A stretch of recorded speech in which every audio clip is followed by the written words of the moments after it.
vocação de Jonas, o primeiro missionário do Antigo Testamento.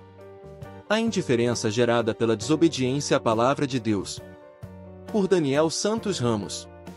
O texto de Jonas 1, verso 1 ao 10, bem como todo o livro acerca do profeta Jonas, é um clássico das nossas pregações. Quem nunca ouviu uma pregação sobre esse pequeno livro, com o poder de gerar horas intermináveis nos púlpitos das nossas igrejas? Jonas é um profeta do Senhor, que faz uma experiência missionária, sair da sua terra e ir profetizar em terras estrangeiras, Nínive, que hoje está localizada na cidade de Mossul, no Iraque. Nínive foi uma cidade antiga e importante da Mesopotâmia, na margem esquerda do rio Tigre. Foi a capital do reino da Síria, não confundir com Síria, e um dos centros históricos mais importantes do mundo. Jonas e Oséias são os únicos profetas nascidos no reino do norte de Israel. O profeta Jonas recebe de Deus uma comissão para ir à capital da Síria para profetizar contra eles. O Senhor é claro, a malícia dele chegou até mim, Jonas 1:1-2. Entenda que malícia é pior do que o pecado. Pecado é errar o alvo, tropeçar. Já a malícia é o ato contínuo de rebelar-se contra a moral, sobretudo divina. Não se tratava de ato isolado, mas de um comportamento contínuo de imundície. Jonas 1, verso 3 conta que o profeta se levantou para ir contra a palavra do Senhor. Em um ato deliberado de rebeldia à ordem do Senhor, vai para Tarsis, hoje na região da Espanha. Certo pastor, ao expor esse texto, disse: o rebelde só desce. Jonas desceu para Jope, desceu para o porto, desceu para o porão do navio, desceu para o ventre do grande peixe.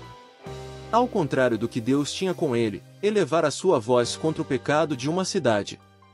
Jonas 1, verso 4 ao 6 mostra o profeta indiferente com a sua situação do navio. O texto é claro, foi o Senhor quem mandou um grande vento, provocando a tempestade, a ponto dos experientes marinheiros temerem. Da mesma forma que o profeta agiu com relação à ordem do Senhor, agora agiu com relação aos marinheiros diante da tempestade, indiferença. Em Jonas 4, versos 1 ao 3, o profeta orou ao Senhor. Ele sabia que ir a Nínive profetizar contra o seu pecado, os ninivitas se arrependeram de seus pecados e, consequentemente, Deus não os castigaria, mas estabeleceria o seu perdão. Jonas é indiferente à cidade ninivita e igualmente indiferente à situação dos marinheiros, que temem a forte tempestade. Aos Hebreus 2, 1 ao 4 nos exorta quanto ao pecado da negligência ou omissão. É quando podemos fazer algo por aqueles que precisam, como os pecadores, e deliberadamente, não o fazemos. Jonas negligencia aos ninivitas o perdão do Senhor mediante o arrependimento daquelas pessoas. E muitas vezes, somos nós este Jonas que omite a voz libertadora de Deus para as pessoas, por mágoa, falta de zelo, empatia. O próprio Senhor Jesus, na cruz do Calvário, orou pelos seus algozes, João 17, deixou-nos o exemplo que a boa nova de Deus é maior do que as nossas vaidades, maior que a nossa dor, superior às nossas mágoas. Jonas causou o peso da desobediência no navio, a ponto dos marinheiros atirarem ao mar todas as cargas, para aliviar a pressão, Jonas 1, verso 5. E não importa nos livrarmos de tudo, se desobedecemos a Deus. 1 Samuel 15, verso 22 diz: obedecer é melhor do que sacrificar. Os marinheiros lançaram sortes, e esta caiu sobre Jonas, 1, verso 7, e perguntaram ao profeta: qual a razão daquele mal? Qual a tua ocupação? E de onde vens? Qual a tua terra? De qual povo és tu? Todas essas perguntas são respondidas em Jonas 1, versos 1, 2 e 9. Jonas é profeta do Senhor, Criador dos céus e da terra, e está fugindo de uma ordem divina. O restante dessa história, você já conhece. Mas a pergunta continua a bradar: declara-nos.